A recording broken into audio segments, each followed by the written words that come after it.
Paco Bagnaia, full attack mode. He's got Raul Fernandez about 50 metres or so behind him as those two charge towards the most severe braking zone around this Brno circuit into turn 3. Squeezing that front brake for as long as you dare, just to get the bike pulled up there. Struggling off over 200 kilometres an hour and 250 metres on that run down to turn 3. Yeah, Bagnaia and Fernandez are on the money. You can see there at the bottom of the screen. This could be back-to-back poles here for Bagnaia if he carries this lap on through. Super fast in sector 1. Yeah, he's clearly adopting the Marquez tactic, isn't he? What does Marc Marquez always say? Follow the rider who needs to push for a lap. The rider who needs to push for a lap right now is Marc Marquez. Paco Bagnaia, full attack mode. He's got Raul Fernandez about 50 metres or so behind him as those two charge towards the most severe braking zone around this Brno circuit into turn 3.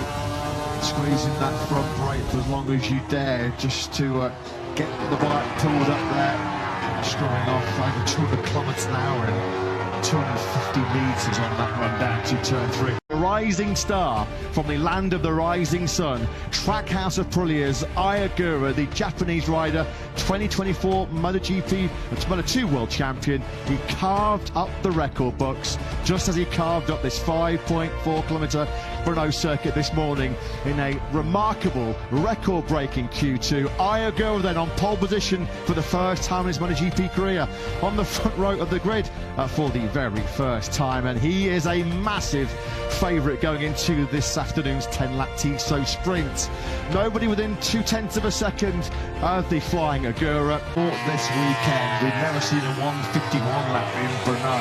We almost got treated as something out of this world by Ai Ogura. We were almost expecting him to deliver a 150, which would have been some performance. What about Bezzecchi?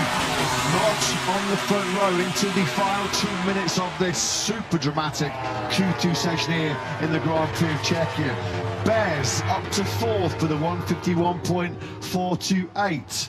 Not a disaster by any means for Bezzecchi, but surprising that he's not on the front row of the grid. What, 13 days ago over at the Balaton Park circuit in Hungary, Marc Marquez flying away from pole position, but there was drama and controversy at the very first corner as Jorge Martin skittled out. Aprilia teammate and world champion Marco Bezzecchi, Fabio Di Gianantonio, Fermin Aldeguer and Raul Fernandez all caught up in that first corner drama. We were then treated to some show, some fight between two of MotoGP's ultimate prize fighters as Pedro Acosta and Marc Marquez went toe-to-toe before Marc Marquez dropped the KTM star and blasted his way to yet another double victory in Balaton.